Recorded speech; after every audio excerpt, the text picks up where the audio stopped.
Whoa. Hopefully that's not PG&E, right?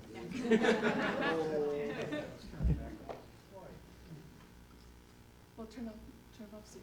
Okay, go ahead. Okay, I got the go signal. The Loma Prieta earthquake occurred about 60 miles south of San Francisco. So those images we were looking at were actually kind of unusual damage in terms of the distance from the earthquake. It ruptured about 11 miles down and about 25 miles of fault. And those three sites, the Cypress Viaduct, the Bay Bridge, and the Marina District, were really pretty unlucky because three things happened during the earthquake that sort of amplified the ground motion. One of them was when the fault ruptured, it was what we call a bilateral rupture. It ruptured in the middle and then propagated off in both directions. And I'll sort of trace it out with the arrow. This side moved this way, and it sent a lot of seismic energy rather than dispersing it to San Francisco. The other problem is a lot of our areas and the Marina District is one, are built on soft soils. These amplify ground motion. So once these waves got into those soft soils, it shook a little bit harder. And then another thing that was a little unusual, but not unheard of, is the seismic waves bounced off layers in the crust and they actually amplified themselves.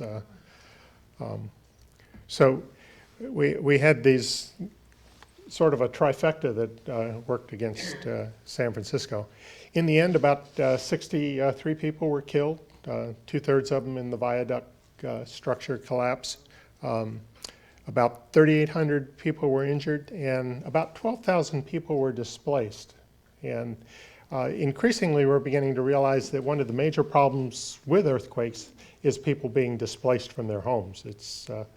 It becomes a challenging responsibility for earthquake mitigation. Well, Loma Prieta actually left us with quite a few legacies, and our speakers tonight will be talking about some of these. Probably the most important one was Loma Prieta was the first large earthquake since the 1906 earthquake to strike the Bay Area.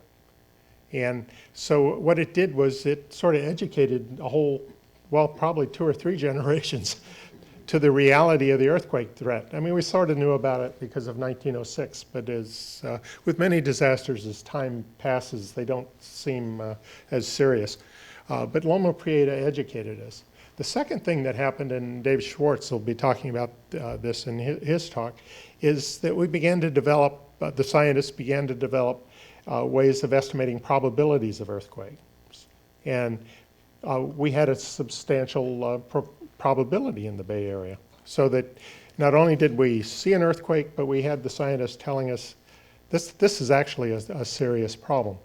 And so Loma Prieta sort of became the poster child for that. The second thing, and I sort of alluded to it when I talked about the seismic waves, is that it really educated us to the complexity of earthquake shaking. And Annemarie is going to be talking about some of the things we've learned and how we're dealing with that complexity. And then finally, Loma Prieta led to improved building codes because we hadn't really had, other than the San Fernando Valley earthquake in Southern California in 1971, we hadn't had a good urban earthquake to shake us up, so to speak. And finally, the last thing is important. One of the things that happened in the Marina District was, I can't tell you how many times I heard people saying, why weren't we warned about this?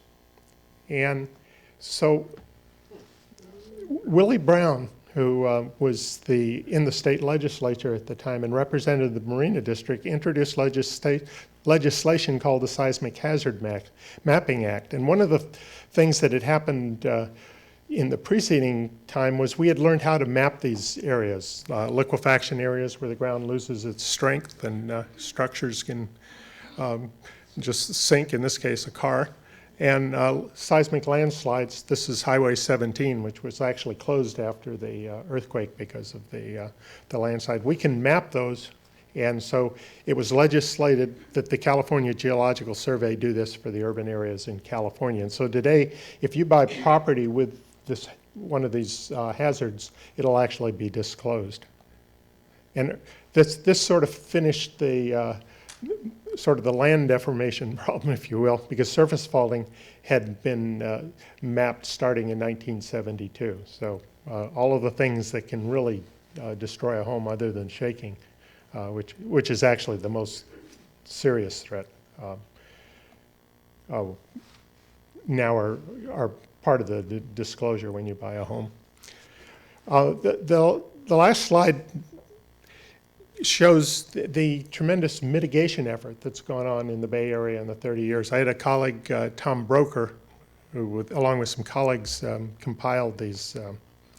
And about 73 to 80 billion dollars has been spent just strengthening structures and upgrading things. And if you look at the what pie chart, you can see about half of it is lifelines, transportation, water, there's some electric, gas, and that kind of thing. And then the other half are critical facilities, things like hospitals and schools. The other interesting thing is when you look at where this money is being spent, you can see most of it is being spent in the northern Bay Area. Here's the Bay Bridge, San Francisco County, Alameda County, and most of these counties are northern counties. So that it's kind of interesting here. The earthquake was down near Santa Cruz, and yet most of the mitigation money has actually been spent in the northern Bay Area. And I did neglect to mention in my reference to Santa Cruz, reminding Santa Cruz was an interesting situation after the earthquake because it predated cell phones and the internet. And so there was little attention paid to Santa Cruz. They were having trouble getting the word out. And so it took several days before the emergency response people really began to focus on Santa Cruz. And I think Annemarie will talk a little bit about some of what we've done to address that problem. Well, I'd like to now introduce our three speakers. Dave Schwartz is a geologist emeritus, and he's going to be talking about the faulting geology and the probabilities. And Marie is a seismologist. She'll be talking about ground shaking.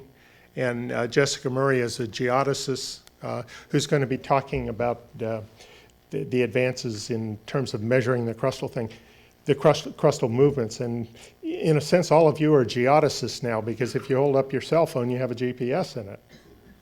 So you're able to locate yourself almost as well as Jessica can. She can do a little better job, but it's become a very important tool, geodesy, in terms of looking at crustal deformation. So Dave, you want to take the helm?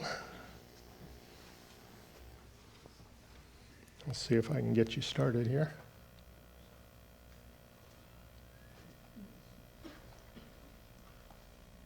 There we go. Oh, I guess we have to launch you.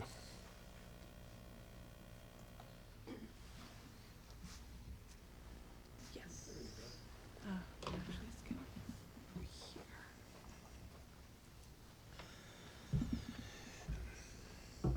Is that good? All right.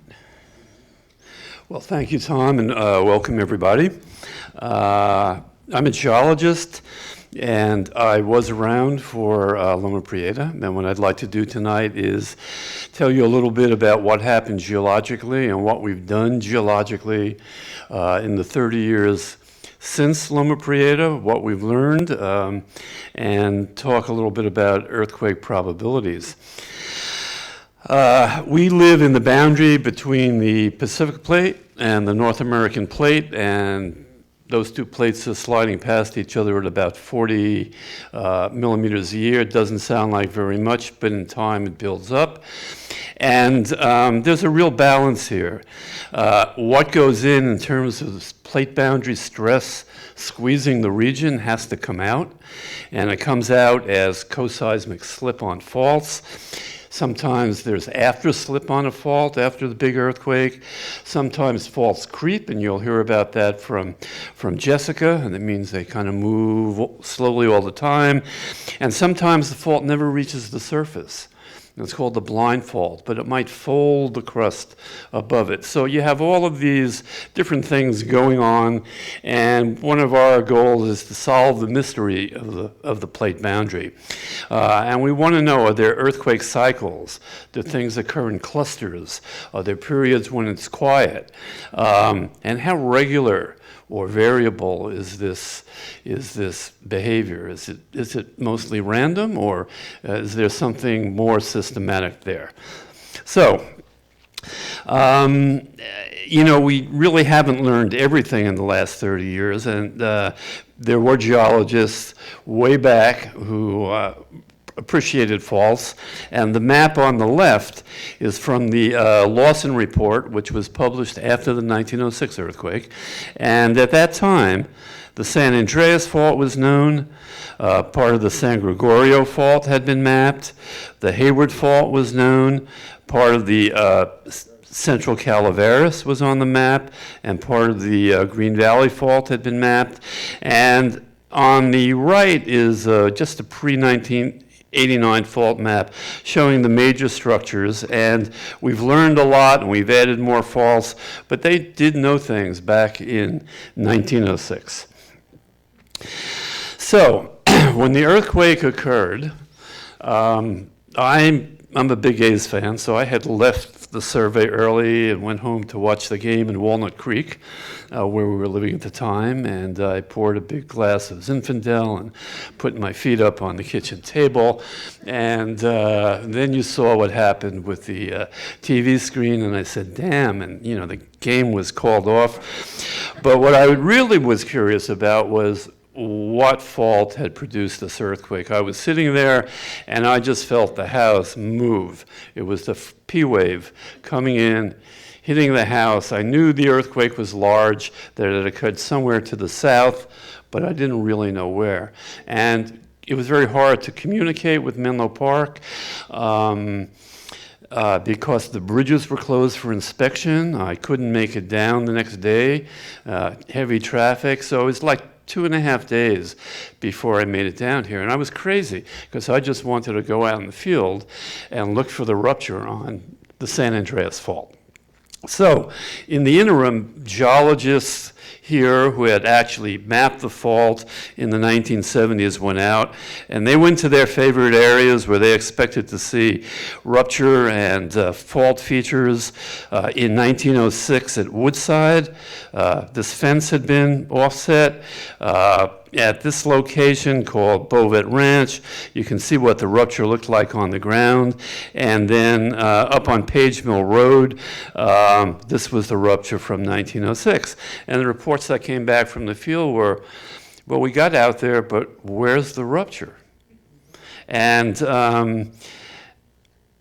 what they did see, well, when I finally got here, Tom Holzer was sort of running the show. We had a big meeting, and somebody said, we're getting reports that on Summit Road up in the Santa Cruz Mountains, there were big cracks all over. So we said, okay, so we sent people up, and this is what they saw. Cracks, cracks, cracks, and this is a map showing the distribution of these cracks, but this is not the San Andreas Fault. The San Andreas Fault is this red line. So what was going on? In addition to not seeing the fault, some other features were observed. But before that, I'll just point out this block diagram. And this is the San Andreas Fault at the surface. These red lines are that zone of ground cracking, probably a result of strong shaking. And the rupture, as Tom pointed out, went from about 18 or 20 kilometers below the surface up to about 7 kilometers. It didn't get any higher. So this is one of those blind faults.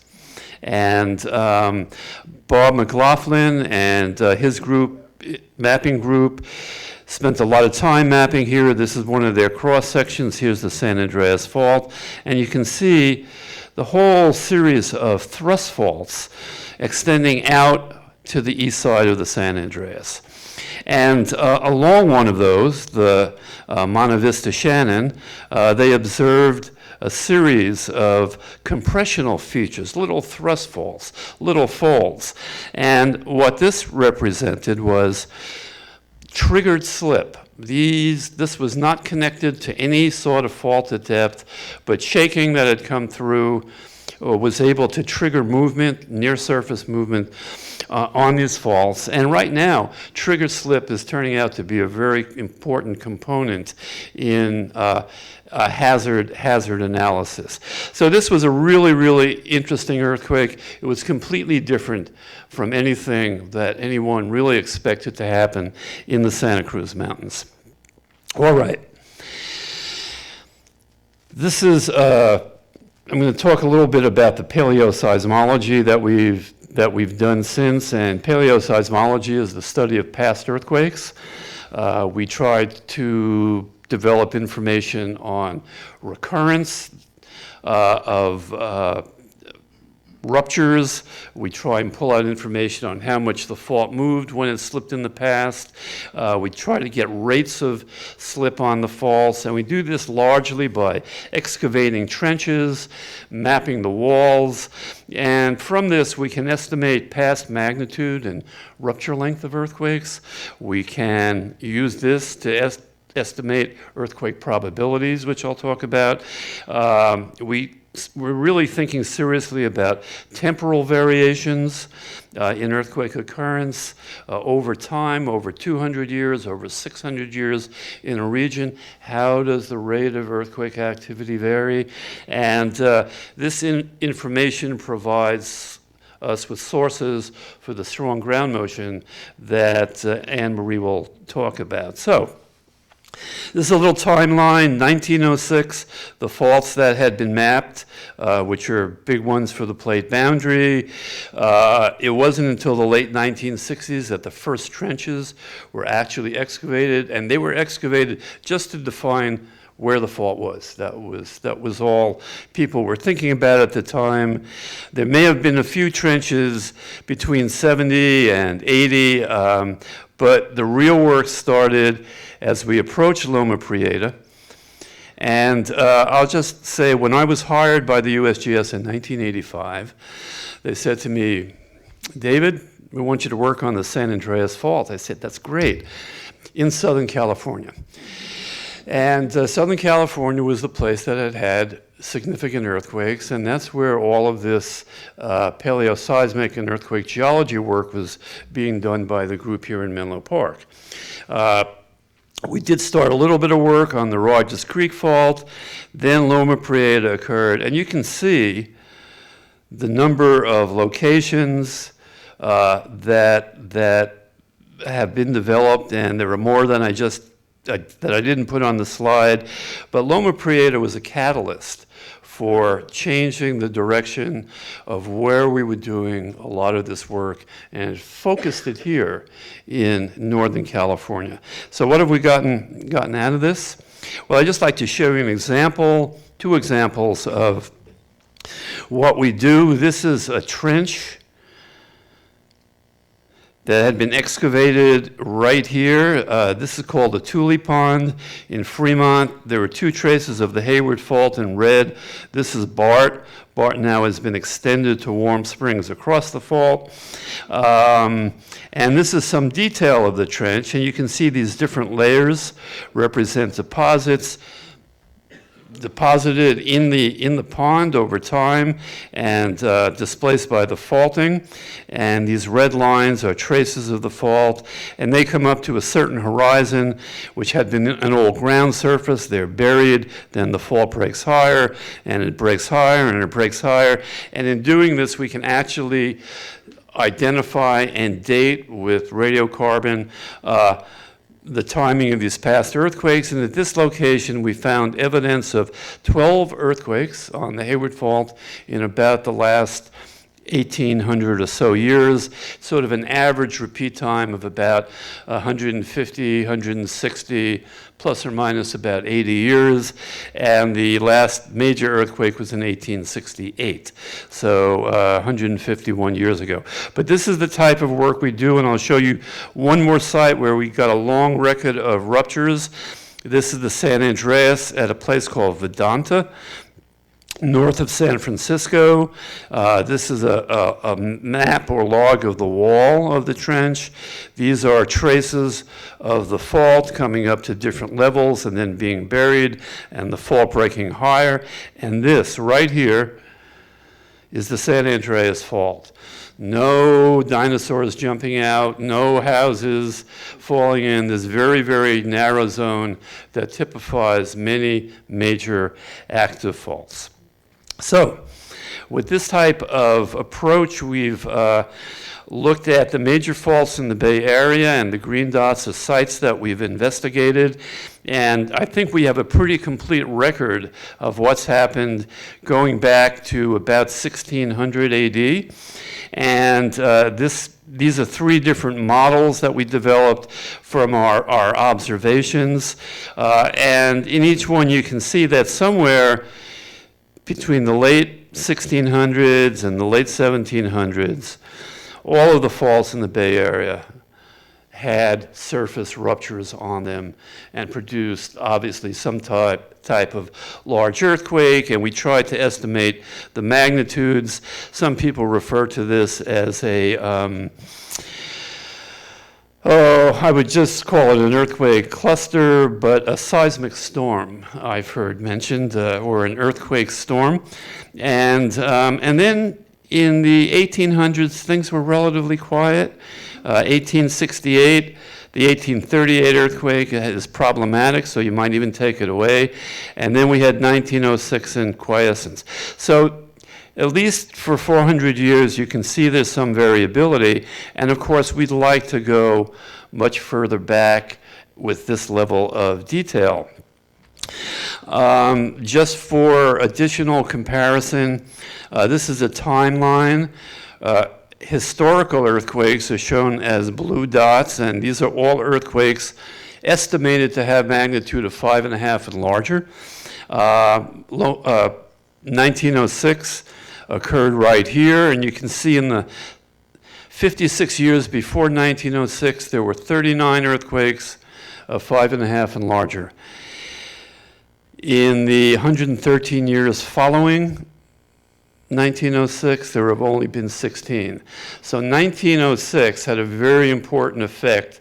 It really released the stress in the entire region, relaxed the faults, relaxed the crust.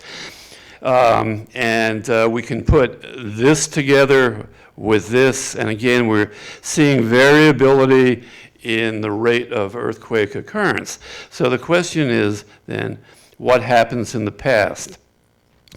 And one of the things we've done is to try and model some of this, and we've learned that faults interact with each other. When one fault moves, it can increase the stress on a neighbor, or it can decrease the stress on a neighbor.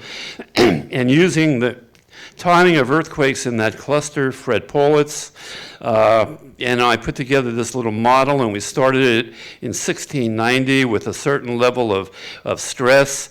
The cluster occurred, and by 1780, all of the faults except the Peninsula San Andreas had turned blue. It means they were relaxed, they had failed. I'm being signal, I'm almost there. At 1900, you can see that the San Andreas has turned red hot. 1910, after the 1906 earthquake, the whole region in this model is relaxed. And then in 2010, the Hayward and the Rogers Creek are heating up. And this is what lies out ahead of us. So we started in 1988 to do earthquake probabilities. We broke the faults into sections or segments. We assigned magnitudes to them. We used whatever data we had, and we calculated 30-year earthquake probabilities, and we needed average recurrence, we needed uncertainty in that, and we needed to know how much time had elapsed since the last big earthquake. Then, this is 1988, then Loma Prieta in 1989. We went back to the drawing boards, and we redid it, we added the Rogers Creek, and the probability changed from 50% to 67%. We've done a series of these over the years. The most recent, published in 2015, has the Bay Area at 72%. And you can see we have a much more complex system that we're working with than we started with in 1988. We have a lot of smaller faults that are included, and this is what we have to look forward to. So I'm just going to conclude with this. The 89 earthquake was a catalyst for renewed study of the Bay Area faults, a significantly improved general understanding of the location, style, and rate of rupture on components of the region's fault system has emerged. And questions remain on the issues of how long ruptures can grow to be and how do faults interact.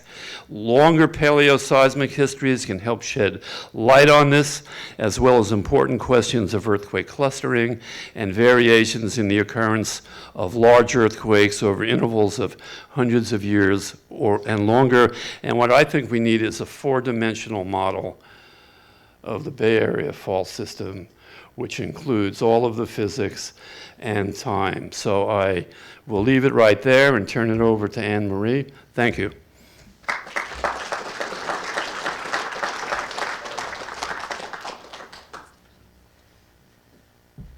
All right, thanks everyone for being here, and thanks David for getting us acquainted there. And I'm going to talk a little bit about what happens once we sort of understand that the earthquakes are going to occur. So I'm a seismologist. I think about ground motions. That's the ground shaking, so what you feel or what structures or buildings experience during an earthquake. And particularly from Loma Prieta, we want to understand this because about 98% of the losses from that earthquake were due directly to ground shaking. So I like to ask questions like, how can we best model ground shaking to support the best building and development practices? So I'll just give you a quick caveat, though.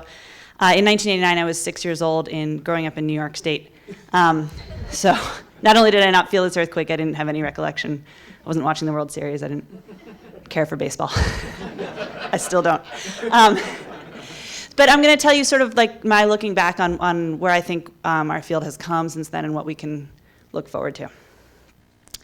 So no talk about ground shaking Loma Prieta is complete without showing a rupture model. This is from Brad Agard in 2008, so obviously developed after the earthquake. This is a physics-based model. It's really a reconstruction of what we think happened based on how we understand the physics of earthquakes and the data that we collected during that. So this, just to orient you, right, so San Francisco is here in Oakland. We're looking at a sideways view of the Bay Area. This is the epicenter near Santa Cruz, and this is the extent of the fault that ruptured, which you'll see. And I also want to draw your attention to the clock here. The time will tick up. The duration of the actual earthquake is about 10 seconds. So after 10 seconds has elapsed, the earthquake has kind of stopped happening, but the waves are going to continue to propagate for quite a while. And the colors that you'll see are related to the shaking intensity. So the oranges, reds, dark colors are the stronger shaking intensity. All right, so let's roll. So it takes a few seconds, then the earthquake comes up to the surface. You can see that quickly the ground motions get very strong in the epicentral region there. By now the earthquake has actually stopped occurring, but the waves are now traveling away from the epicenter. You can see this happens for quite a while, and we still have really strong ground motions quite a distance away from the epicenter. And we can make quite a few observations here. So obviously, like I said, we have strong ground motions here, but you can see a very heterogeneous pattern. We see large ground motions occurring in sort of lobes, stretching all the way out to Livermore, particularly like in the Santa Clara Basin. And then as the waves continue to propagate, you can see, as Tom mentioned earlier, all around the bay here, we have these soft soils and some man-made fill. We're seeing amplifications of ground motions. Now, like I said, this was built in 2008, so we didn't have this knowledge immediately. We didn't have this capability at the time, but it gives us a good idea of what happened during the event. So this is the USGS Shake Map. This was also developed after the fact. The product itself was developed in 1999. It's now released for all significant earthquakes worldwide. This is a sort of a snapshot of the largest ground motions that occurred. So we say it's the peak ground motions over that entire rupture, that movie we just saw. And again, you can see the same sort of features. We have obviously large ground motions near the epicentral region, but also in these other locations, basins, and along the bay where we had soft soil. So in particular, as Tom also mentioned, there was really strong shaking at the Cypress Viaduct of I-880 on the east span of the Bay Bridge. That was about 60 miles away from the epicenter. So it was fairly unusual to have such large damage at such a distance.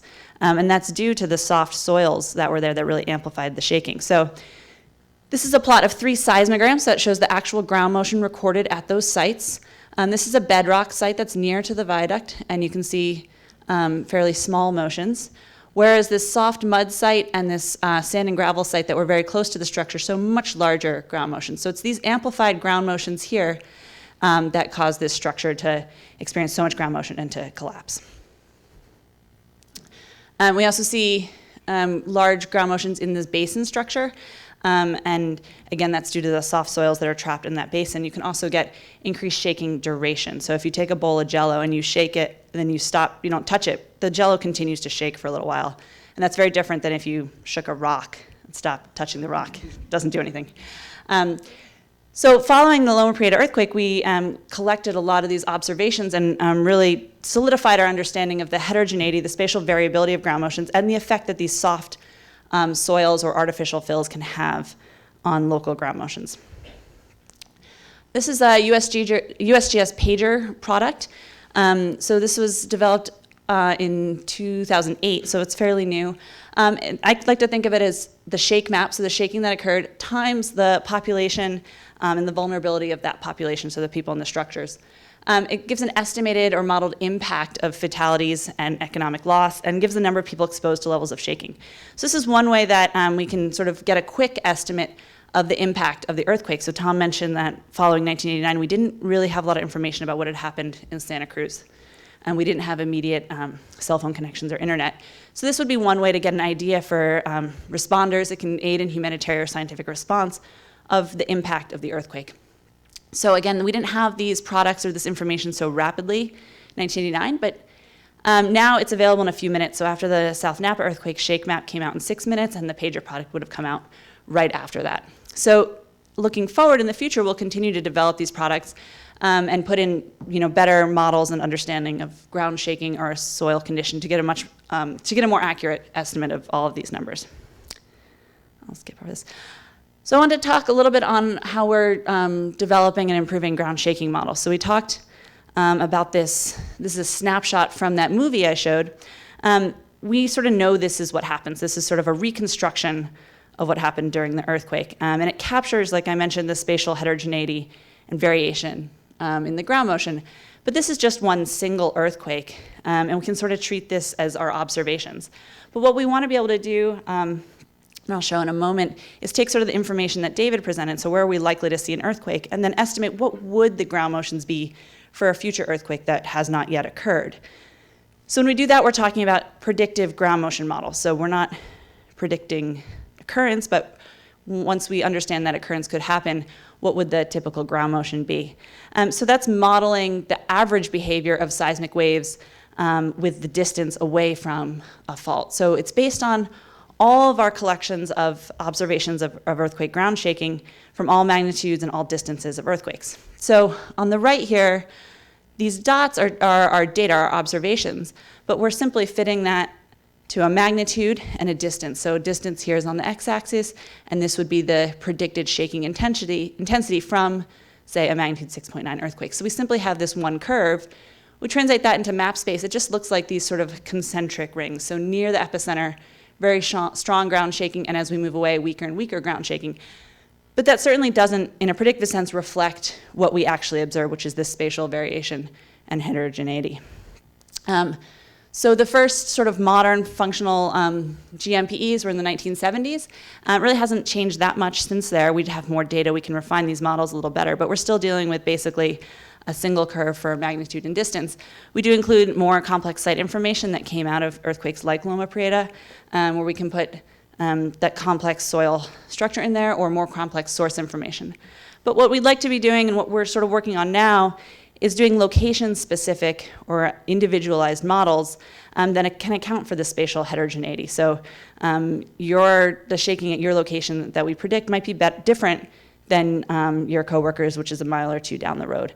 But we are going to get you a more accurate prediction of that. So we take that kind of ground motion models, we combine it with our fault probabilities. You saw this once with David. I think you'll see it again a few more times tonight. And we can combine that information together. So if we have an earthquake, say, that occurs on the Hayward Fault, we can estimate what the magnitude might be, put that into a relation like this, and then do that for every earthquake that has a recurrence rate as well. And we get a map that looks something like this, which is a level of ground motion. So the color is the ground motion that's likely to be exceeded in a given time period. So this is, for example, a map is 2% chance of exceedance of this color ground motion. Again, that's that shaking intensity over the next, or over 50 years. So now this can give you an idea of how to do building codes or development. So in 1976 was the first USGS Shake Map. It took into account historic seismicity and basic fault geometry, like what David had described from pre-Loma Prieta. Current shake maps were developed in 1996, standardized the methodology. These are now used in building codes, and they have more complex logic in there, soil conditions. They take into account fault slip rates. But again, in the future, we're going to move towards these more specific source path site, including basin information, and putting in more complex slip rate models. And that information is all put into building codes. So since 1989, we've really improved the building codes by incorporating information about these soft soil sites. So it was really Loma Prieta that sort of pushed us over the edge to make these changes. Current US building codes do a really good job at preventing loss of life. So where we're looking in the future is to improve our resilience. That's minimizing impact and minimizing downtime. So thinking about this sort of timeline here, going from maybe something's fully operational, it means you can re-inhabit it today, or versus total collapse, or something has to be rebuilt. But thinking about this as more of a spectrum. So performance-based design thinks about how should a building, based on its use, how should a building perform under certain conditions, and then how can we best design for that. So a hospital, maybe you really want to prevent any kind of damage at all. It's critical for life safety, but for Joe's Bar, maybe you can have a little bit of damage and patrons can still come in. So I want to just touch quickly on earthquake early warning. This is the USGS Shake Alert project. So the idea here is that an earthquake has started, but we can quickly detect and locate that earthquake with our sensors. And then we want to get the alert out ahead of those earthquake waves. So we can send information to a city faster than the seismic wave travel, because electromagnetic information waves travel faster than seismic waves. So that gives us some lead time. We can let you know before the shaking arrives at your location. So the current challenge is to do this everywhere and alert everyone as fast and accurately as possible. So questions we're asking are, for example, how much ground shaking will any one person feel at any one location? So it's actually really fun to think about this in the context of Loma Prieta, because we had sort of the first operational temporary early warning system for the aftershocks. So this is a map showing the epicentral region, and these are all the aftershocks that occurred. We already knew that at the Cypress Viaduct structure here in Oakland, we knew that there was strong soil amplification. So we knew that we could expect stronger ground motion at that location from aftershocks. And there was ongoing demolition work at that viaduct. So receivers near the sources, near the epicentral region, would detect earthquakes quickly and then send a radio signal to Caltrans that would let people know doing the demolition work to remove themselves from any dangerous locations. And they got about 20 seconds lead time for some of the larger aftershocks, which is quite remarkable. And the stats are pretty good for the number of events that they were alerted for. So back to our current project. It's a USGS-led project in development for California, Oregon, and Washington. Alert delivery you can expect by apps. There's already some apps in Los Angeles, and wireless emergency broadcast. So that's like Amber Alerts that you get directly to your cell phone. And we'll see public warnings, again, maybe to your cell phone, as well as automated systems. So BART, I think, is already receiving alerts, and they can slow their trains down. we can expect seconds to tens of seconds of warning, depending on your level of ground motion that you're interested in. And we can also expect to see public rollout for California soon. So thinking about the future, this is sort of my ideal future. We'd like to see more penetration into these automated systems. I mentioned BART, but maybe there's other applications, or some rote or routine actions that people can sort of get used to. So, for example, in schools, every kid's get under desks automatically when they hear some siren. I'd like to see specific alerts for every location. So maybe your cell phone would know exactly where you are and what your soil or site conditions are and tailor your alert specifically to you. And that's actually really similar to what the Cypress Viaduct temporary system was doing. We knew what the amplification was at that site. We knew where we were expecting the earthquakes for, and so we were able to build this specific system. So I'll end there and turn it over to Jessica for geodetics.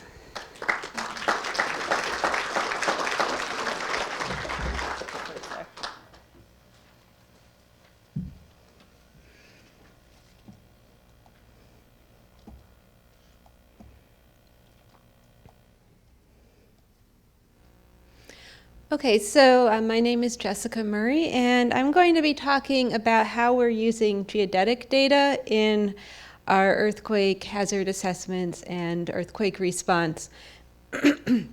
As Tom pointed out at the beginning, you are probably already very familiar with at least some forms of geodetic data, specifically GPS. And I'll talk a lot about GPS and some other types of data as well. And I'm going to start by discussing why these data are important for earthquake science in three contexts here. The first of which is interseismic strain accumulation and how we use that to do seismic hazard assessment. So we're living on a plate boundary here where the North American plate and the Pacific plate are moving past each other. And although the plates are always moving, we don't always have motion right at the plate boundary. Most of that relative motion is taken up during earthquakes, but those only happen occasionally. And in that time in between earthquakes, on either side of a fault, which would be represented by this line in the diagram here, the Earth's crust is really being warped because the far field motion of the plates is pulling on it, but there's no motion happening at the fault. And we can measure that strain in the Earth's crust with geodetic techniques such as GPS and other ones I'll describe. And that's important to know, those rates of strain accumulation, if we want to understand what the probability of earthquakes is on different faults. And we've already seen this image a couple times tonight, and it's showing what the probabilities are for major faults in the Bay Area. Another thing that's really exciting that geodetic data can do is to measure motion that is blind to, that the seismometers are blind to because it doesn't generate seismic waves. So a lot of faults in the Bay Area actually exhibit a little bit of motion all the time called fault creep, and although it's at a very slow rate, we can measure it, and we can in fact even observe it visually if we wait long enough. So these figures here show a series of photographs of a curb in Hayward being offset by creep on the Hayward fault over time. Fault creep can also cause visible cracking in pavement. And so if some of the stress due to plate motion is actually relieved by this very slow but steady motion that doesn't generate shaking, well, that's good, and that needs to be accounted for in seismic hazard assessment. Another example of aseismic motion also observable using geodetic techniques is some continued motion on a fault after an earthquake happens. And these two photographs here show an example from the 2014 South Napa earthquake. So in the 24 hours following that event, cracks that had developed along the fault during the earthquake continued to show motion. And that's problematic for emergency responders and for immediate reconstruction efforts. So when Caltrans was trying to fix the roads, but they continued to move, they had to keep coming back and fixing them again. And that's also difficult for homeowners who want to start repairing their properties. And finally, geodetic data can complement seismic data by also enabling us to measure fault slip during an earthquake. So when the earthquake finally does happen, this motion on the fault plane we call fault slip. The larger the slip, the larger the magnitude of the earthquake, and we really would like to have an accurate magnitude estimate for a number of purposes, one of which I'll talk about it towards the end of my segment here is for earthquake early warning. And so geodetic data can help us there, both by helping with accurate magnitude estimates and understanding what the extent of rupture is on the fault. So at the time of Loma Prieta, what did we do in terms of geodetic measurements? Well, we didn't really have GPS yet. It was just in its infancy at that time, but the USGS had really pioneered a program of trilateration measurements, which is a technique for measuring the distance between benchmarks. So this photograph here kind of gives you a sense of what was involved. Basically, we were able to measure the distances between benchmarks that were usually located on hilltops because you needed to have line of sight between stations that were being measured. And the data were very precise. However, there were some drawbacks. This technique only provides line length change. As I mentioned, you need line of sight. And as you can get an idea from this picture, it's fairly labor intensive. So it's not something that could be done as frequently as we would have liked to. As I mentioned a moment ago, GPS was just getting started in the mid-1980s, and the USGS had a handful of sites shown here in red where we had begun to make GPS measurements. And those were actually very useful after the earthquake to get a better idea of what motion happened along the fault. And a lot more GPS data were collected after Loma Prieta to study the post-seismic deformation as well. So since then, GPS and more generally speaking, global navigation satellite systems have really become a major source of data for earthquake studies. And this map here shows the distribution of permanent, continuously operating stations that are run by a number of different agencies, some at universities, some government agencies, and research consortia that all share data over the internet that record the motion of these locations. And this is a photo that shows an example of what one of these sites might look like, and it happens to be this one down here. And because the data are continuously recorded, you can not only measure the steady strain accumulation that I mentioned earlier, but also offsets that happen when earthquakes occur, and this time variable motion that can continue after an earthquake. So one example of a data set that's derived from the GPS observations is this velocity field for the Bay Area. So each vector here shows how fast that location is moving relative to the stable interior of the continent. And the blue ones are from these permanent stations like the one I just showed. The green are from locations where we make occasional measurements. And what you can see is that relative to the stable interior of North America, these stations are moving increasingly fast as you get closer to the Pacific Plate. And this kind of information is now incorporated into our seismic hazard assessments. The Uniform California Earthquake Rupture Forecast was the first one to really formally and directly include slip rate data that was derived from geodetic observations. I wanted to touch upon a couple of technological advances. These are imaging techniques that are now very important for the kind of work that we do. There are two that I'm mentioning here called INSAR and LIDAR. In both cases, they're using sensors to transmit and receive either radar or reflected light to measure the topography or the surroundings. And if you do that repeatedly for the same location, you can detect changes that have occurred between two observation times. And those changes in our context would be ground movement due to, for example, earthquakes, fault creep, or post-seismic motion. On the left is an example interferogram from the recent Ridgecrest earthquake. And so what you're seeing here in the color shading is basically the movement of the ground surface due to that earthquake. Each cycle of colors represents 14 centimeters of movement in the direction from the ground to the satellite on which the sensor is mounted. And so, so it's very exciting to have such good spatial coverage. And what also is something new and also going to benefit us a lot is that the newer satellites that are being launched have more frequent repeat passes, so you can get more information about time-varying processes.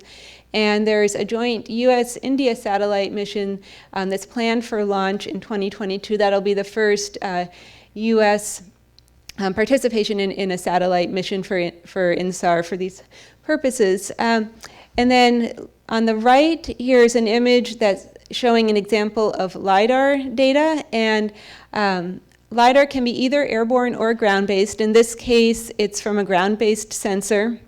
And what it's showing you is a bridge. You can kind of see that here in the image that's built across the San Andreas Fault, which runs here in Parkfield, California.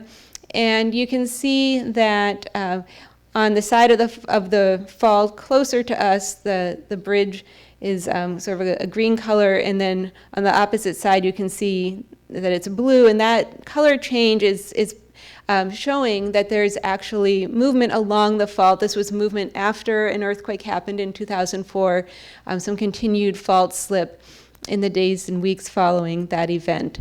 And so, as I mentioned, this kind of data can be collected in an airborne platform or ground-based, and also in a mobile platform. So USGS had mobile laser scanning ability. In this photo from the recent Ridgecrest earthquake, it's mounted on this truck here, and the crew is going out to take images of the fault rupture and try to measure continued motion there. And the last technological advance that I wanted to talk about in the geodetic realm is high rate and real-time GNSS measurements. So when I talk about high rate in the context of GNSS, we're talking about 1 to 5 samples per second. So that's basically 1 to 5 position estimates per second. And this enables you to directly measure ground displacement during an earthquake and track the passage of the seismic waves and any permanent offsets that are occurring as they happen, as the earthquake is evolving. And when those data are available in real time, that can be a very powerful tool. So this plot on the left shows an example of data from a number of high-rate GPS stations in the vicinity of the Gorkha earthquake, which happened in Nepal. So just to orient you, we're talking about this region here. And the traces at the bottom are from the station closest to the rupture. Oops, pardon me. And as you go to the top, you're moving farther away. And what you can see is that the signal arrives later and is of smaller amplitude at stations that are farther from the epicenter. And so we can use this peak ground displacement as a function of distance in a very similar way to what Annemarie described using ground motions to infer what the magnitude of the earthquake is. And we can do that quite rapidly. We know that for very large earthquakes, estimating the magnitude from seismic data alone in real time can be problematic and sometimes leads to an underestimate. So in the context of early warning and of predicting what the shaking will be at user locations, we really need to have as accurate a magnitude estimate as possible. So that's an instance where this real-time GNSS data can become quite useful. And just to show one other example of that, another way that we can use the real-time GNSS is to actually estimate the evolving fault slip as the earthquake is happening. And this figure is from a retrospective study of the 2011 Tohoku earthquake in Japan, which many of you may remember caused a very devastating tsunami.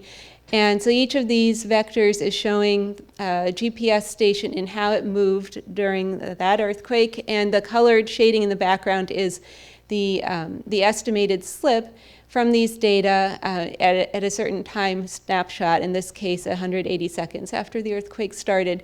And on the right, what you're seeing is how the magnitude estimates from slip estimates like this one compared to what was determined from the seismic data. So the stars are showing the seismic estimates of magnitude, and these curves are showing various estimates from the GNSS data. So you can see that the GNSS data give you a more accurate magnitude estimate, and so if we can do that rapidly enough, that could be very important for improved early warning.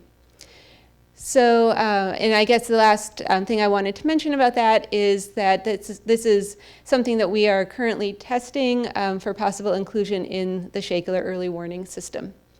So at this point, I think I'll leave it at that and turn it over to Tom.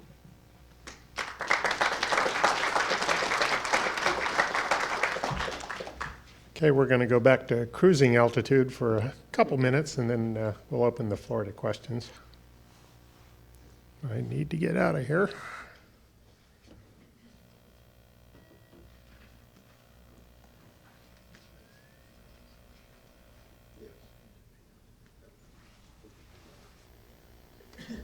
Okay, so how far have we come in 30 years? And I'm really going to just summarize briefly what, if I can advance here. There we go.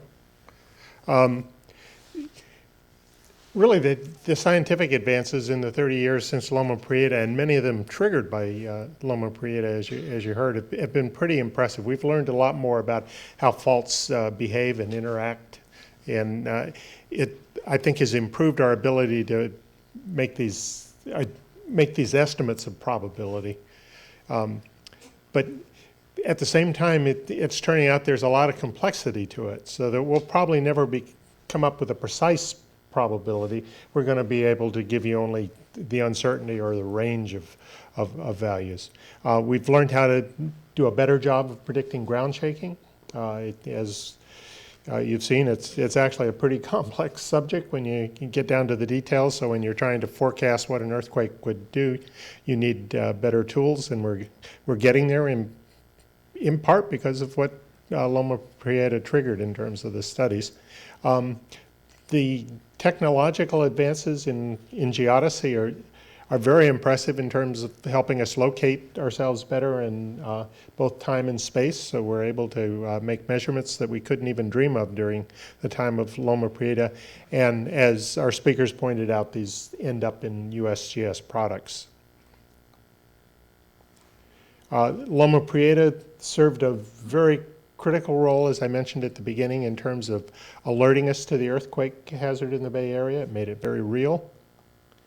And it led to very practical things, improved building codes, construction practices has gotten a lot better, and we're now zoning land in terms of the hazards. And coming back to the construction practice, I think as you just drive around the local area and look at a home being built these days, the amount of steel that very often goes into a residence is really pretty impressive. I wanted to close on this note because I think it's an important change in the way we're approaching natural disasters, how to reduce the impact of them. And the conversation sort of started with Loma Prieta. At the time of Loma Prieta, engineers and society were focused on reducing death and damage from earthquakes. But now we try to build a resilient community. We want a community to be able to recover quickly from an earthquake, to become operational quickly. And I'm just going to illustrate what I mean by that with a real simple example. Some of you probably are familiar with Channing House. It's a senior housing facility in Palo Alto. There are hundreds of seniors in there. And you've probably noticed after hurricanes how we always have a few stories of seniors who have been seriously impacted by damage to their housing, and it really creates can create a crisis situation. Well, Channing House was built in 1961, and we were still learning how to build these high-rises to withstand earthquake shaking. And after Loma Prieta, they retained a consultant, a structural engineer, and they decided they needed to improve the seismic resistance of the building. And what they did was take advantage of the fact that Channing House sits on a large underground parking garage. And so they went to each one of the columns and basically inserted a large marshmallow at the base of the column. And what that does is it basically stops the shaking from going into the building, because the building has enough inertia, it just sits there. And so the building doesn't feel much of the earthquake. And the marshmallow, of course, gets roasted pretty well. But it has been tested in several earthquakes and seems to work pretty well. And you can actually see evidence for that. If you happen to walk by Channing House sometime, you might just take a peek. The next picture will be where that ellipse is. And what you see is this steel grate. And it covers an open trench. And if you stop to think about it, with that underground parking structure, there's still walls and supporting columns that are touching the external soil. So if you want to keep the earthquake away from the building, you actually have to take away some of the soil. So what this enables Channing House to do is the ground can move outside of Channing House, but it's not going to come in contact with the building and shake it. And so you have a building that should be totally functional after an earthquake. You might have problems with electricity and water, but these are external to the building. We're going to have to count on the Palo Alto utility system to provide that piece of the resilient community. But nonetheless, what it does is it takes a home to hundreds of seniors, and it obviates a problem that one would have if one didn't do this kind of thing. And that's what we mean by a resilient community. I wanted to close with this slide, and it just summarizes what Dave was showing you earlier. It puts the probabilities on the major faults in the Bay Area. And you can see the total probability for the Bay Area is about 72% in 30 years. So that's a pretty high probability of an earthquake, and certainly drives a lot of the resilience efforts that you now see in the Bay Area. And with that, I'd like to thank you for your attention, and we're going to do questions. And I'll ask our speakers to come up to handle any questions you have. And while they're coming up, I might mention, I had forgot to note that the speaker on November 21st is Sean Vidosek, who's going to be talking about sea level rise, extreme water levels, and coastal erosion. How bad could it possibly be? So, a nice climate change topic. So, and I'll take the speaker. And if you could come to the microphone as this young man is demonstrating.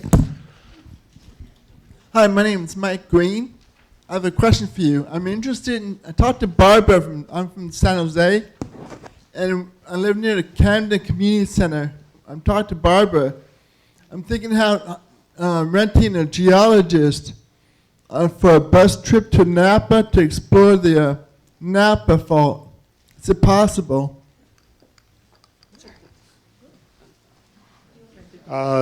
We'd have to find a Napa specialist. Maybe what you could do is come up afterwards, and we might be able to give you some leads. So. Okay, thank you.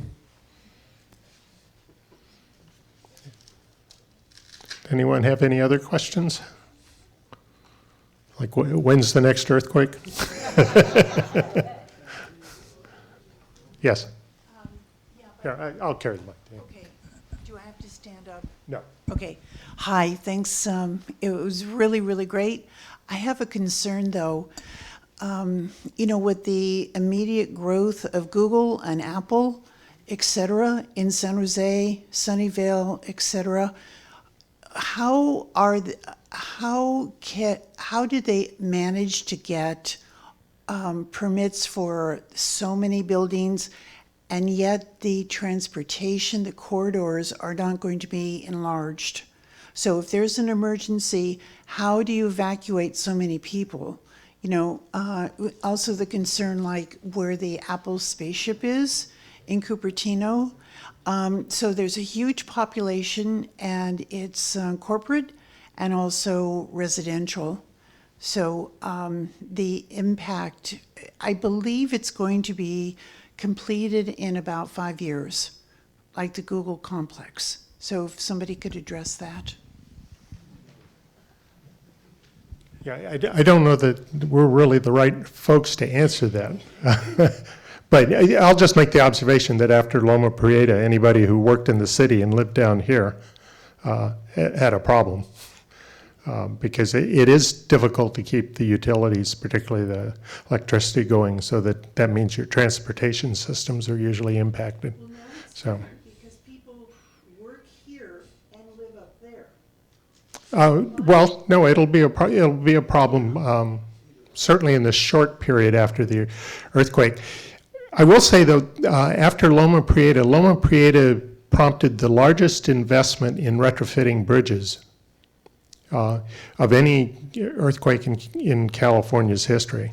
And so probably our transportation system is pretty robust. So it's just going to be the problem of moving a lot of people at one time that's going to be the challenge there.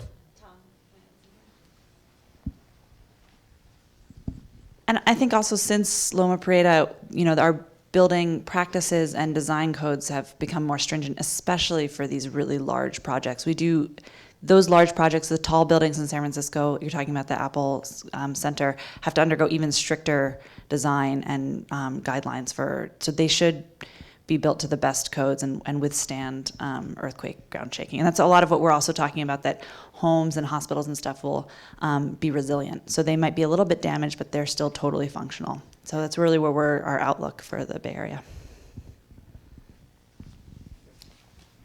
In '89, the Marina District liquefied and all sorts of buildings were destroyed. Foster City, as far as I know, did not. Why was Foster City lucky? Foster City's built on a different kind of soil, a clay soil, and liquefaction occurs in sandy soils. And most of the liquefaction in the immediate Bay Area occurs where they've dumped sand into the bay. It's usually pretty old fill areas. And then the other place, of course, is stream channels. So, for example, San Jose has a problem along many of the creeks. But Foster City, the question comes up quite a bit with Foster City. But because it's a clay soil, it's not prone to liquefaction. Having said that, though, it's prone to the site amplification on soft soils that Annemarie talked about. So it didn't get away scot-free. Yeah, and settlement into those soft muds. Yeah. I wonder how we're doing, 30,000 feet up with retrofitting of the public infrastructure. So are all of our bridges now safe? And then the water system, are the hospitals all now up to code? All is a pretty high standard. Yeah, so I guess how close are we to? That's a good question. I don't know how close we are. I know the large utilities, San Francisco Public Utility, East Bay Mud, have invested large efforts in retrofitting and putting in serious money in fixing the weak spots in the systems. I think Caltrans has finally finished. It took about 20 years for that money that was dedicated to retrofitting to be actually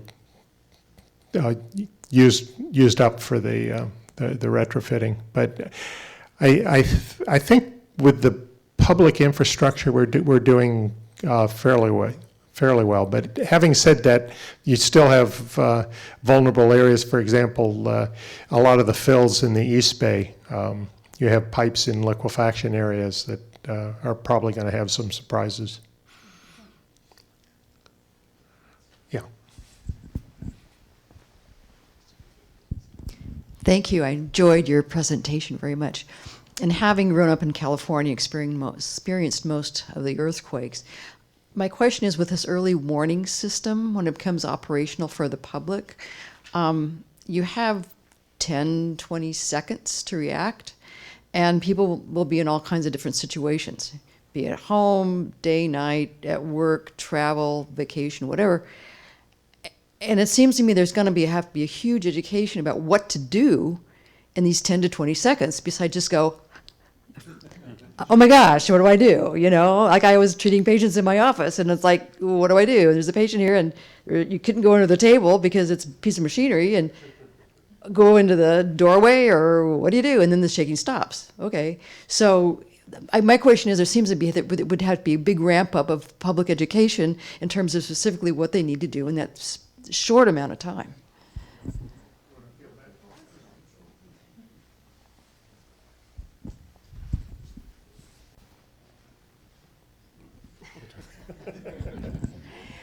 You can add to it if you want, but yeah, I mean, certainly public education is a large component of the Shake Alert project as a whole. There's a whole group within the project dedicated to that. And so that need is recognized, and as the system rolls out to the public, that's going to be part of the rollout.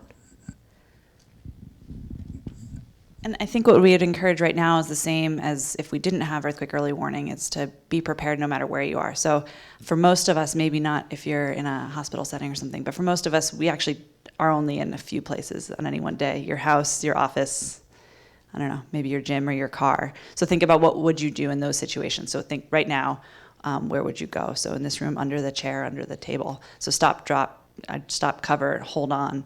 And just wait for shaking, and then when the shaking stops, come out. So if you do get an earthquake early warning, you should do the same thing. If you feel shaking without a warning, you should do that. I'd just add one observation that one of our seismologists was giving a talk on early warning, and he pointed out that you don't really need a cell phone or anything for an early warning, because if there's a big earthquake coming, you're going to feel the P wave when it comes in. It's going to be larger than anything you've probably felt before. And so that's sort of an alert, and the shaking will come soon after that. And you will get the warning that way much sooner than you will with any early warning system. So I think it's important, because we live in a place where earthquakes are to be expected. Just when you're in a situation where there might be some hazard to you, you think about it, and just have it become a natural instinct. So, I'll get you in a second. Yeah, first, thanks for coming out tonight. Enjoyed your talk. So, two questions, one very quick. What is the ground shaking? I saw in your graph it was sort of moderate, medium, et cetera, but I assume you have a more qualitative or quantitative, is that acceleration of the ground, or how is that actually measured? The second question is probably maybe for all of you or anyone that wants to answer, what would you like, if you could get a grant, like, for as much money as you wanted, or maybe not as much as you wanted, but like what's missing from your research now? What would you like to know going over the next 10 years maybe? Do you want to do the shaking? No, we'll let them think about how they're going to spend their money. Yeah, so we typically measure the ground shaking in both acceleration and velocity and displacement, as Jessica mentioned. And what we show in a lot of the products that I was showing is a intensity, which is a combination of acceleration and velocity. And we found that combination of acceleration and velocity, some average of that, best represents what people and buildings perceive. So our intensity scale is actually built on how people perceive shaking and how buildings react to shaking. And then we've determined the combination of acceleration and velocity that best matches that when we talk about these products. Does anybody want to spend a lot of money? I would love to spend a lot of money. So I remember, I don't remember who said this, but some scientists said basically we would like to have measurements everywhere all the time, which unfortunately we cannot do. But one place where you may remember not having seen a lot of stations on our maps is offshore. Obviously there are faults offshore under the ocean, and we would like to be able to get data there too, both for understanding hazard and potentially for warning, whether it be earthquake early warning or tsunami warning. The Pacific Northwest is a place where there's a huge hazard from the subduction zone faults there, and if we could get more observations from offshore, that would give us a lot of insight into what's happening there. So from my perspective, techniques for seafloor geodesy are really exciting. They're also extremely expensive. So if I had a lot of money, I would put some money towards that. I'm not going to give Dave a chance because he's just going to say more trenching.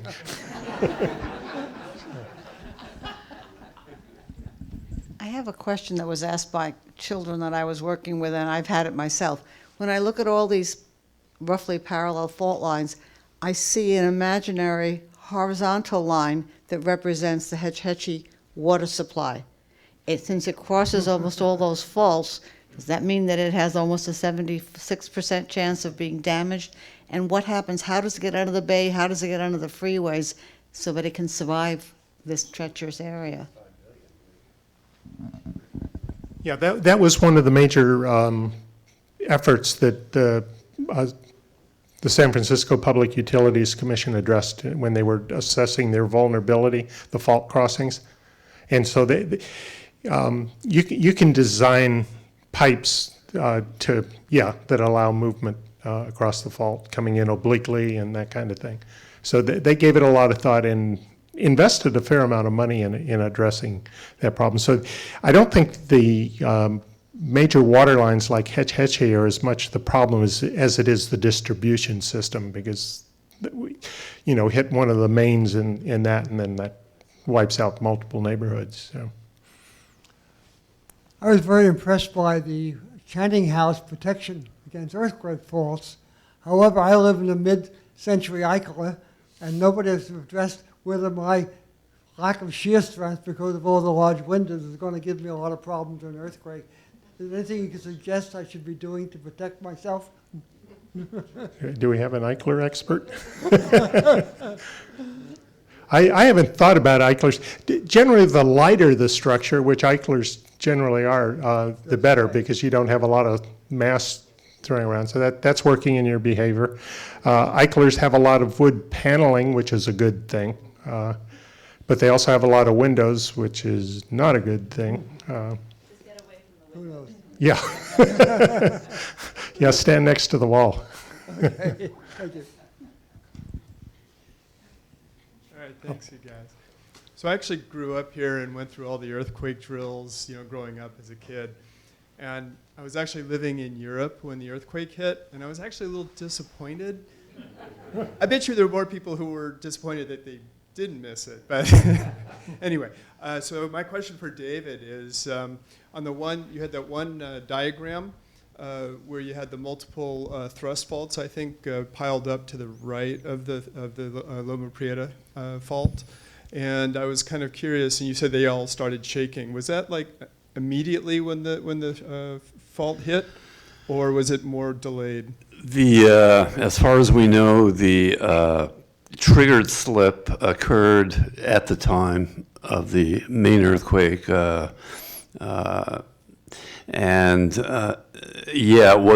wasn't a post-earthquake phenomenon. It wasn't creep, but it was the compressional deformation was triggered by the shaking at the time of Loma Prieta. Okay, cool. Thanks again.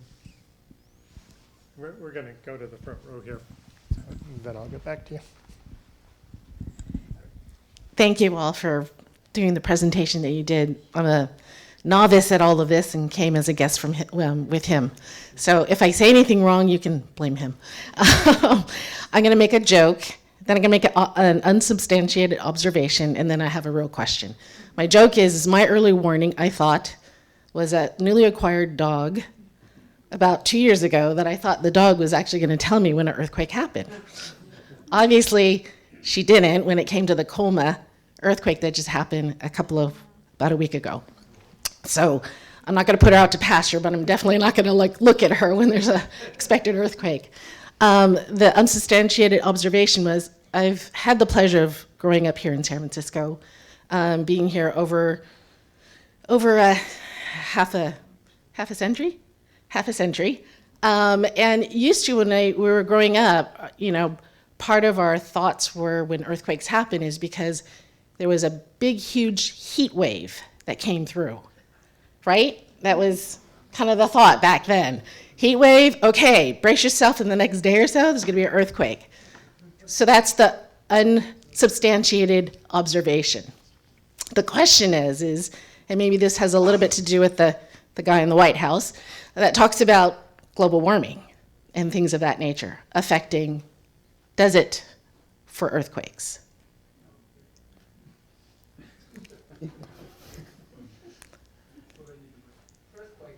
Yes. Thank you. Yeah, I don't think there's going to be a major impact on earthquakes from climate change. If anything, maybe the sea level rise could change stresses a little bit. But I think what you're going to end up doing is just perturbing a system that's naturally being reloaded all the time. So maybe you'll change an earthquake by a few days or something like that. But you're not going to substantially change the hazard. It's not going to increase the hazard. With the global warming and everything like that? No, because that's really a solid Earth phenomena. Climate change is the liquid part. Yeah. Sure. I mean, I think what you were really asking is there earthquake weather? And the answer is no. And we get this question a lot. So one of our colleagues actually ran the numbers and looked at all the patterns of temperature and humidity and all the things that we think are earthquake weather and the occurrence of earthquakes, and there was no correlation. So yeah, we ran the data. And the other thing you asked about, the first part was, can animals detect earthquakes? And they cannot predict earthquakes. They don't know what's going on in the earth. But a lot of animals can be more sensitive to the high frequency early waves. So Tom was talking about feeling the P wave, and he said, if we have a big earthquake, you'll feel it. But if there's a tiny earthquake like Colma, maybe your dog didn't, but a dog could have felt the P waves coming in from a smaller earthquake that maybe you were jogging or washing the dishes or watching something really exciting on TV and you weren't paying attention, but your dog's just lying there taking a nap, like, waiting for something interesting to happen. So it's possible the dog did feel those first waves before you did. Thank you. Add to what you added. So just to echo what Annemarie said, there isn't such a thing as earthquake weather, but people have actually investigated, are there stress changes due to changes in the hydrology near faults? So it's not completely off the wall to think about that, but it's not something that we understand in a way that's predictive, and it's certainly not earthquake weather in the sense of it's hot today, so there's going to be an earthquake. But certainly trying to understand the stresses on the faults is one branch of research that we do pursue to try to understand what the hazard is. Thank you. Is this working? Yeah, okay. You can probably tell if you can read my shirt that I was delighted to see the curb offset slide that you showed in the city of Hayward.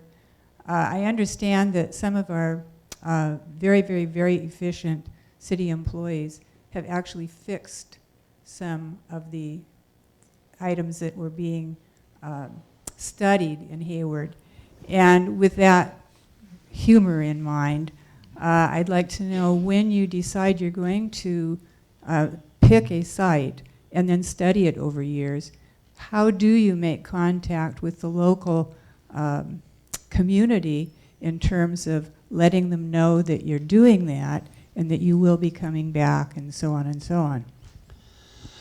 Well, there are really different ways, and Jessica explained them, to measure, say, creep on a fault. And it's very dramatic when you go to a curb and part of it is painted red and part is clear, and you see it's been offset this much. And then it's really disheartening to go back and see the city has repaired it.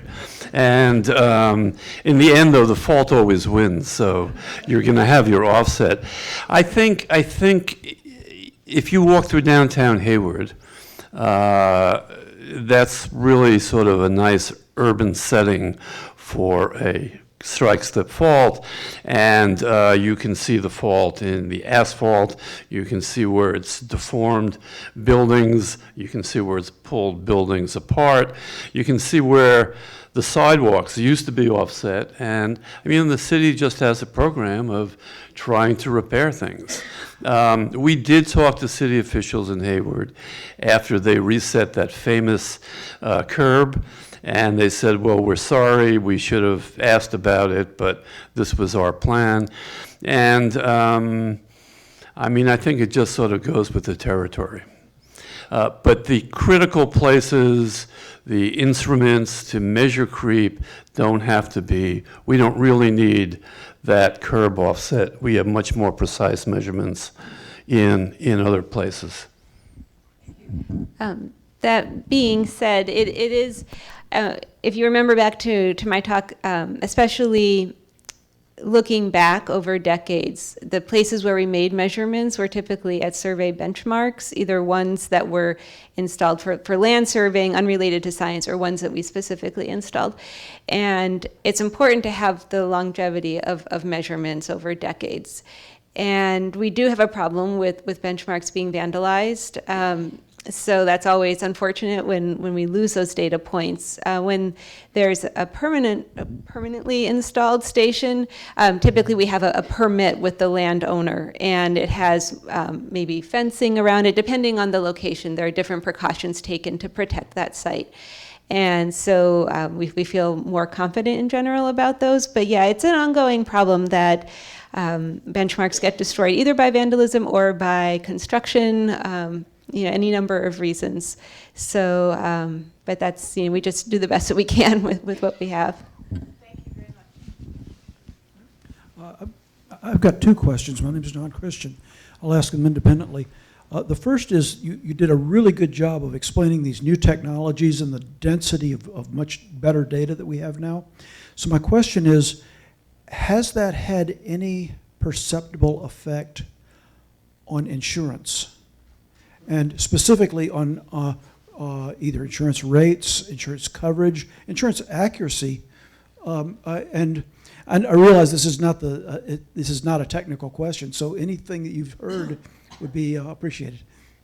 Yeah, I can answer that. It's had a huge impact on insurance because the California Earthquake Authority, that sells, I think, 80% of the residential earthquake insurance, actually uses the models that Dave was showing.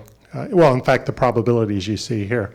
So whenever the survey issues one of these probabilities, they will update their insurance to reflect those estimates. So that's one of the really important uses of this data. And I think, Dave, didn't the authority actually fund some of the last probability study? The most recent study, which was called USERF-3, or as Jessica said, the Uniform California Earthquake Rupture Forecast, so repeat that 10 times, that was funded to a very large degree by the California Earthquake Authority.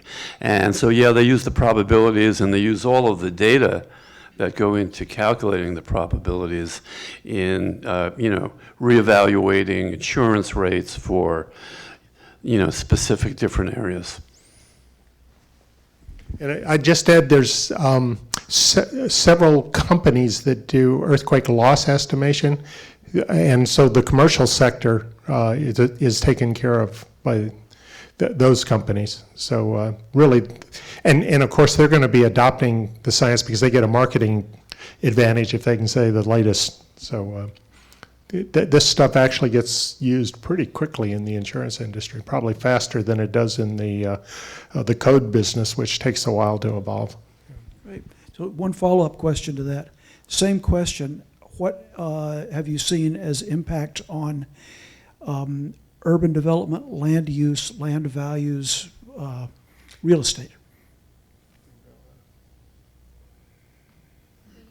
Yeah, I'll just make an observation from Loma Prieta. I was surprised. I did a lot of walking the streets in the Marina District after Loma Prieta, and I remember talking to a realtor about what the impact on housing prices had been, and the realtor really couldn't detect an impact from the earthquake. I don't know if you remember, we were actually in a little bit of a recession, and house prices had actually declined a little bit due to that.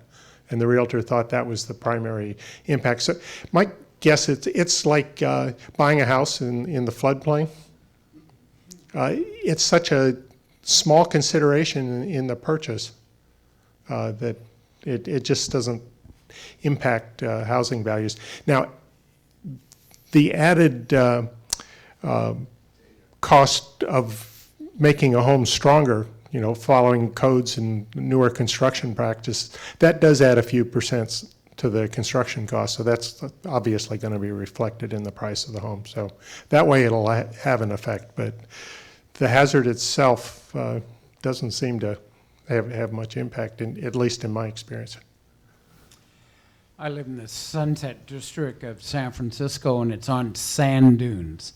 What are they like in terms of liquefaction, if anything?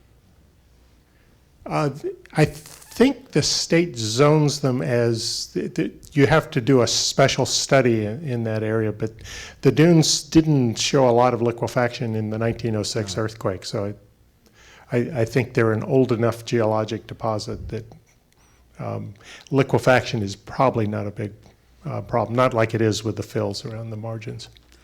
Second question, in your haywire scenario, almost no mention of fire after earthquake, and that certainly in San Francisco was probably the biggest impact. Is USGS doing any studies to promote fire prevention after an earthquake? Did you want to talk about that? I'm not sure which chapter it is, and maybe Steve, you want to say something about this, but the issue of fire following earthquake is huge. It was really carefully looked at, and there were some very, very stunning statistics that were developed by the Haywire study. I don't know where that particular chapter is in terms of circulation, but here's the man who'll tell you. My name is Steve Hickman. I also work for the USGS. There's actually a fact sheet in the back of the room discussing the Haywire scenario, and in the second volume, there's engineering implications. Fire following earthquake is one of those chapters. And the fire following earthquake is, of course, very important. Depends on the time of day, depends on winds and various other things, but it is a significant factor.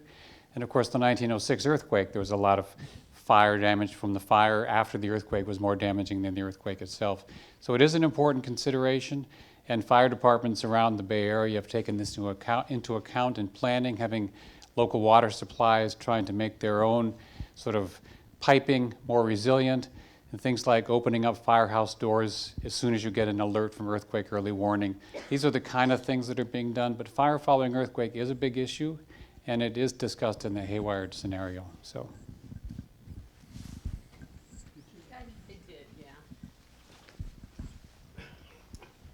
I'm sorry. Okay, and this is like novice kind of a question, but I live in an area, in a hill area, and our house is built on serpentine, and it's solid serpentine. My husband had to pickaxe out an area for some garden area. So in the '89 earthquake, I was home watching a ball game, I thought. And I look out my window, I can see the bay. I didn't notice anything going on with the bay, but we have this huge, or had this huge, some kind of a pine tree that looked like it was coming up out of the ground and going back down. Now this huge oak tree, same thing, but it wasn't quite as tall.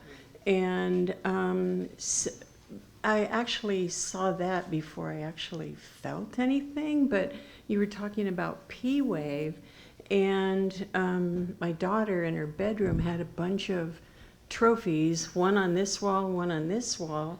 These all fell down, and these remain standing. So is that waves, or is that shaking, or is it the fault? I'm very close to Filoli, so the fault is like runs along practically. So you got to see Loma Prieta. I got to see it and feel it and hear it because it actually made noise. Yeah, so those are, all the things you're describing are the same phenomenon. Waves shaking, that's the same thing. So yeah, I think you pretty much hit the nail on the head that you experience the shaking waves coming through, and they have different senses of motion. So if you have your daughter's trophies in this direction or this direction, and the waves came through this way, they might affect some of them. So that's very common that we hear stories like the wine glasses in this shelf completely shattered, and in this shelf they didn't, or even something much heavier shattered and the wine glasses were fine. I don't know for sure about your trees, but trees do move in earthquakes. I don't know that they were uprooted or not, but yeah. The tree eventually died. Yeah, I mean, there's a really nice example of some trees from, I think, the 1906 earthquake that were uprooted and turned over, but actually found their roots back in, and now they grew for a while when they were uprooted, so now they're horizontal, and they've started to grow back up vertically. So you can go see those up on Page Mill Road. So yeah, trees can get uprooted. Thank you. I was living in Tokyo in '95 when the Kobe quake hit, and we didn't feel much, but of course we watched it, and I think 6,000 people died. My question is, how much do you interact with your colleagues around the world, Japan in particular, and how well are we prepared versus the Japanese or other, first world countries with earthquake issues? I'll take the first part. I think all of them would say a lot. One of the nice things of working at the survey in the earthquake program is you do interact internationally with science. For the second part of your question, who would like to?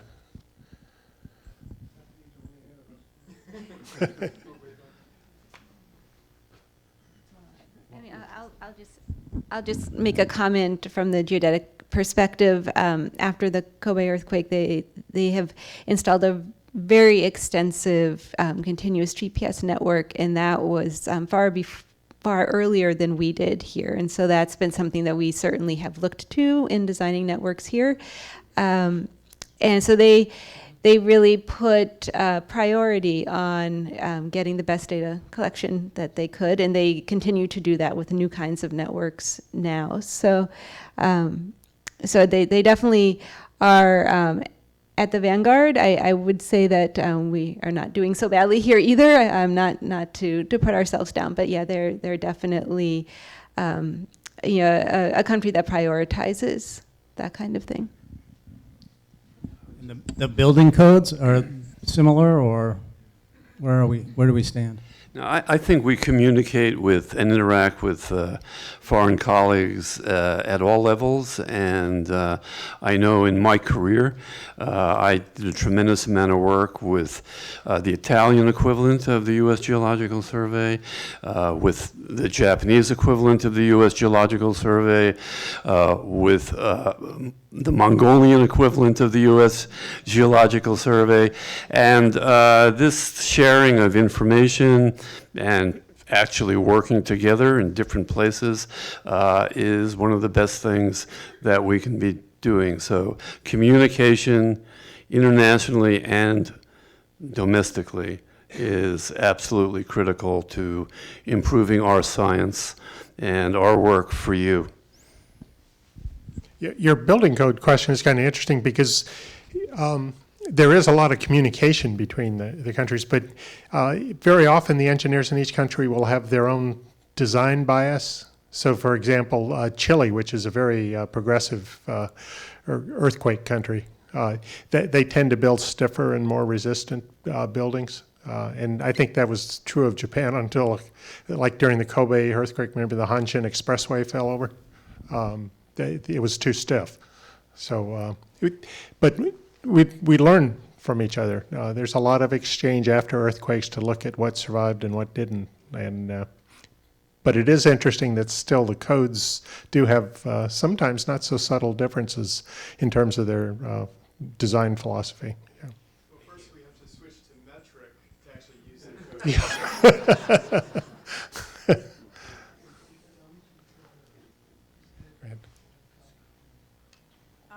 I have a question, I guess mostly for Jessica, but everybody else too. You mentioned your high-speed GPS network and your synthetic aperture radar and your hope that we will get a good underwater sensor network.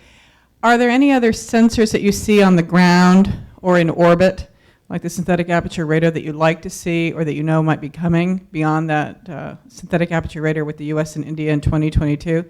And specifically, did anybody in the survey get some ideas from some of the sensors that the Navy has at the China Naval Weapons Station during the study of the quake down there?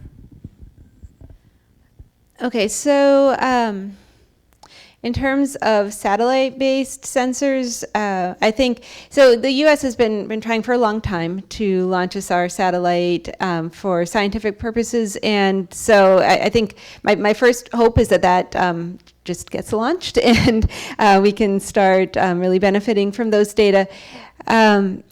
We have collected a lot of data on the ground at China Lake. I don't have a lot of information, and if I did, I probably wouldn't be allowed to say it as to what kind of sensors they have there. But our field crew went to China Lake and collected a lot of the GNSS data and mobile laser scanning data on the ground there. And that's every time we have a major earthquake, it's another opportunity to get really unprecedented measurements. So things like the mobile laser scanning and new techniques for using the data from the SAR satellites are really enabling us to map the surface offsets in very high detail, and that's something that's giving us some new insights into how the slip during an earthquake manifests itself when it reaches the surface of the earth, and that's very important for understanding hazard, because when you go back to look at earlier ruptures, you want to understand, okay, if I see this amount of offset in a trench or with a stream channel, what does that represent for slip on the fault as a whole? So those are some examples of what we're doing. I don't know if others have more to add to that. So I know you guys have invested a huge amount of instrumentation in Parkfield, and I always understood that you were looking for like another 6 plus earthquake there and just instrument the crap out of it and get a good data set. I heard that has never really happened. You've never gotten a good quake there. One, is that right? And two, was all that investment worth it? Did it pay off? So we did have an earthquake there of magnitude 6 in 2004, and that was after a lot of instrumentation had been put in.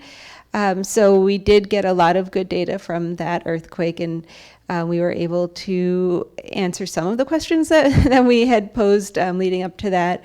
But like every earthquake, it had some surprises too. It was not a carbon copy of ones before it, and that in and of itself is interesting because a lot of models had pointed to the similarities among the previous magnitude 6 earthquakes there in developing sort of a framework for understanding earthquakes that may repeat themselves, and indeed the 2004 earthquake had its own sort of unique qualities. So yeah, it was certainly worth it, and we did get a lot of good data from that earthquake.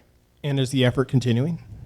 We do continue to have instrumentation there. Some of the instruments that were installed there in the Parkfield experiment are no longer functioning, but there are new instruments that have been installed since. So we have certainly a lot of seismic instrumentation, geodetic instrumentation there. Okay,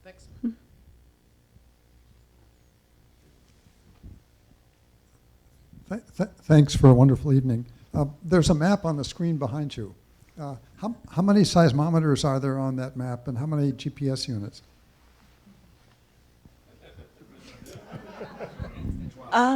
Sorry, I skipped the slide where I showed that. Maybe a couple hundred seismometers on this map. I don't know, something like that. 100 to 300 maybe on this map. Steve's nodding yes. 300, 400. All right, in that. Quite a few. And we're continuing to deploy more and more. And like Jessica said, I think maybe what a lot of us would wish for with more money is just more and more and more and more sensors. So every 10 meters. I see some of your GPS units occasionally alongside the road, but I have no idea how many there are out there. So in the area covered by this map, I would just have to take a ballpark guess of something like between 50 and 100 of the continuous GPS stations. The ones that you see, there are a few places, for example, along 101, where you can see them from the road, and those, many of them are operated by a consortium called UNAVCO, and it's part of what was developed as the Plate Boundary Observatory, and now it's been incorporated into what they call the network of the Americas, which includes actually GNSS networks in Mexico and the Caribbean as well. So those ones are probably the most visible. There are a couple in open space preserves in this area, and like you said, along roadsides too.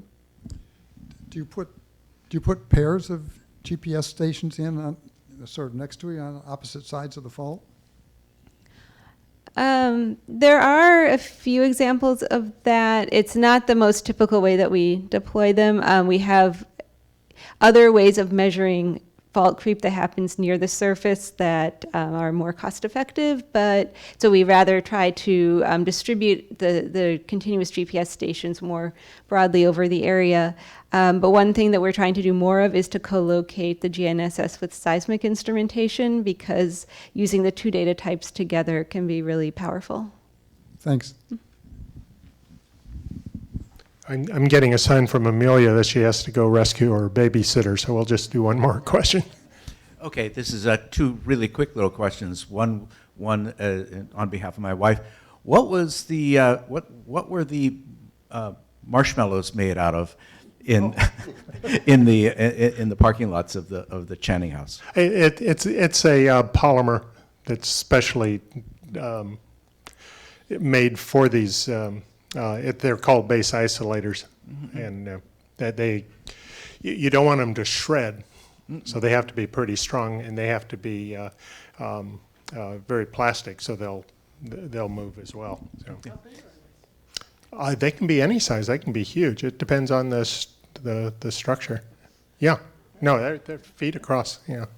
And the other thing I was curious about, I look at the earthquake maps sometimes, and it seems like there's one every day around in the pinnacles. They're really small, but they happen almost every day, and right there. We have a pinnacles expert. Yeah. I guess the San Andreas is a little, to the west or east? East of the pinnacles, yeah. Yeah, I don't know what the fault is down there. Yeah, and we don't get to the pinnacles there, so. We have a local expert, John Tinsley, who's been to the pinnacles. Yeah, the pinnacles are one of the key points for establishing long-term, huge horizontal movements on the San Andreas. The other half of the pinnacles is the Nenach Volcanics down by the Grapevine area, and this was a Miocene volcanic complex and Lahar system that got split by the San Andreas. And so you've got the San Andreas itself just a kilometer or 3 to the east of the pinnacles proper. And as usual, there's more than one fault there. So no problem accounting for earthquakes there. And there will be others. There is a button on that menu that enables you to turn on the faults. So yeah, you can see if it's the San Andreas or not. So, well, I'd like to thank you all for coming here. It's been a great audience.